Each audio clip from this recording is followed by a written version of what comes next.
Hello, my name is Michele, and you're listening to Profit is a Choice. At some point, we all need to consider hiring. But have you considered hiring for the weaknesses in your firm? In this episode, we're going to look at how to identify the weaknesses of your firm, how to use the StrengthsFinder 2.0 assessment tool to gain clarity on what's missing, and how to choose between two weak areas to determine which position to hire for first. Every day, empowered entrepreneurs are taking ownership of their company financial health and enjoying the rewards of reduced stress and more creativity. With my background as a financial software developer, owner of multiple businesses in the interior design industry, educator, and speaker, I coach women in the interior design industry to increase their profits, regain ownership of their bottom line, and to have fun again in their business. Welcome to Profit is a Choice. Weaknesses. This is not a topic that most of us love talking about. However, I can assure you that as owners of a business, the thoughts swirling through our head at midnight or throughout the night in moments of stress, they're not focused on how awesome we are or how great our team's doing or how wonderful our client base is. Instead, they always turn to where we're lagging behind, stressed out, or where we think weaknesses are starting to show, right? And it's natural. In truth, the boom of this year with purchasing and home improvement projects has really allowed many businesses to be more and more successful, which has then highlighted more and more weakness. The more stress put on an object, the more the weak areas present, and the same holds true in business. As we look to remedy this, we may be looking to hire. Of course, I'm going to always suggest getting your processes in order first, because that may give you insight on the position that you really need. So assuming that you've done that work, you've got the best processes in place, let's move forward and use our company weaknesses to inform our hiring decisions. We'll begin by asking some questions, and then we'll consider the StrengthsFinder 2.0 assessments, and lastly, modeling out more than one hiring plan. So to get started, let's ask the tough questions. To gain clarity on where the weak points are in your business, please don't be afraid to ask really hard questions. You can come up with these on your own, or you can get your team to assist. It could also be something you do in a team meeting. I'm going to suggest that there is a no judgment rule when you come up with the questions or the answers. No finger pointing, none of that, because the goal here is to solve the problem, to be able to answer the question. And we're unable to answer an unasked question. With that in mind, here are some questions to get you started. Think about these things.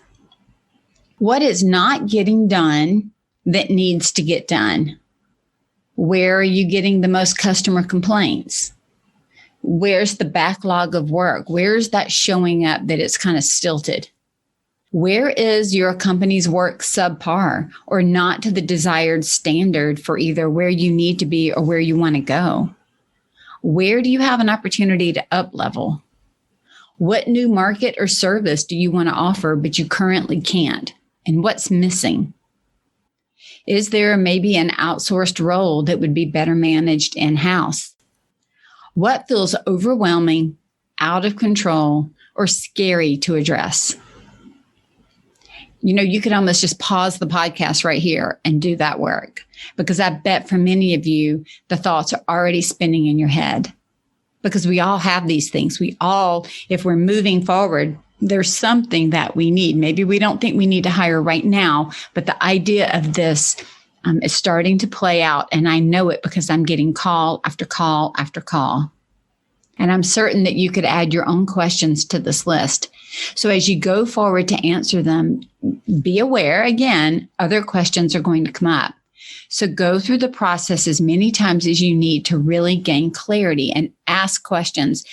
Just being able, you'll notice this whole podcast is going to be full of questions. It's because that is an awesome strategy to help you look at things differently. I also want to encourage you to use your strategic plan, because I know you've got one, right? We've talked about that in multiple podcast episodes.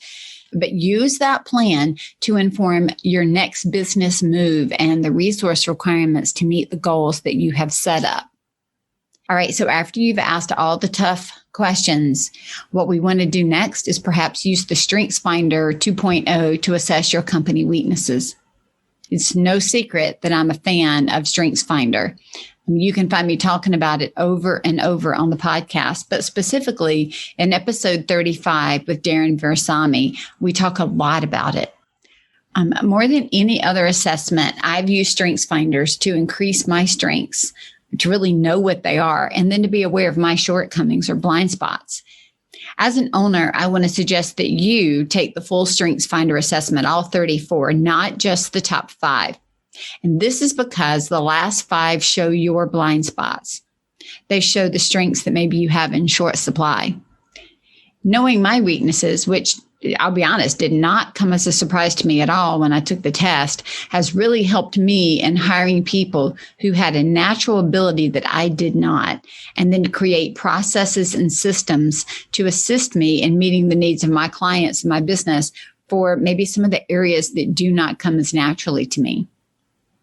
If you have a team and if you have everybody take the top 5 and you plot those strengths out, it's going to become apparent to you which strengths might be missing in your firm and which ones you have an abundance of. That then will allow you the opportunity to look at the strengths that are missing and ask the big question, are any of those needed for our future success? Could one of these strengths that maybe we have at a low level in the firm be the key to answering some of the questions that we had in the first part of this exercise? It can also be a great opportunity to revisit each job description that you have in your firm and to know which of the strengths from the assessment are needed for success in that area.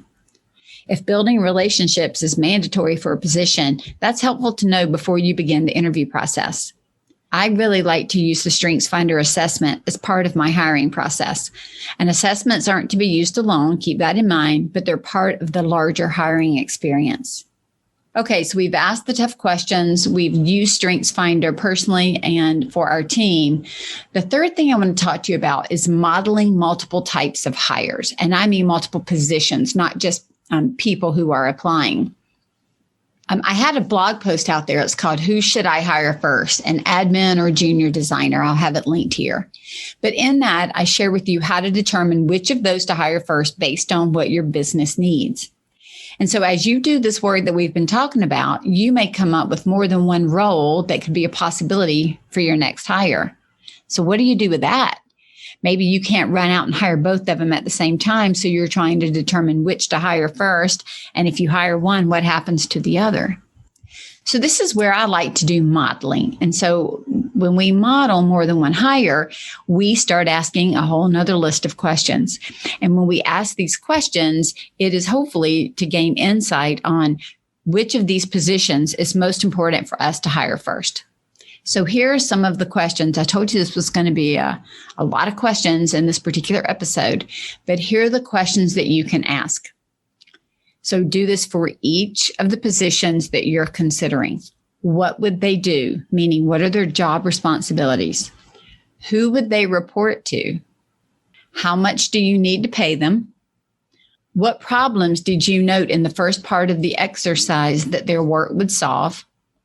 What impact to company profitability would their work make? How much would be freed up for others to do who are currently doing the work that you would be hiring for? What new processes would need to be put into place for success or maybe tweaked or changed? What does the job market look like for that talent set in your area? What would be the immediate, midterm, and long-term impact of this hire? And what would it mean if we hired this position over the others that you're considering? So if you do this for every role that you think you need to hire for, then what you're going to do is take that information and do a benefit analysis of each position to see which one comes out on top. Hiring is something that needs to be considered carefully. Maybe you've heard the phrase, hire slowly, fire quickly. There really is truth in that. The timing of the hire is also very important. Hiring when you're overwhelmed, where you can't fully train or onboard could lead to disaster. So make sure that you have a training plan created in advance before bringing on your next teammate. Ask the hard questions, look at your StrengthsFinder, and then model out the roles that you think could be the next opportunity for your hiring. Creating strategic plans and hiring is part of the work that we do in the Designer's Inner Circle.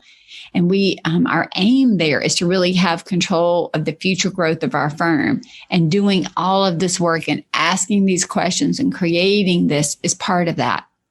If you want to join us, check out our Work With Me page on scarletthreadconsulting.com and apply for a discovery call.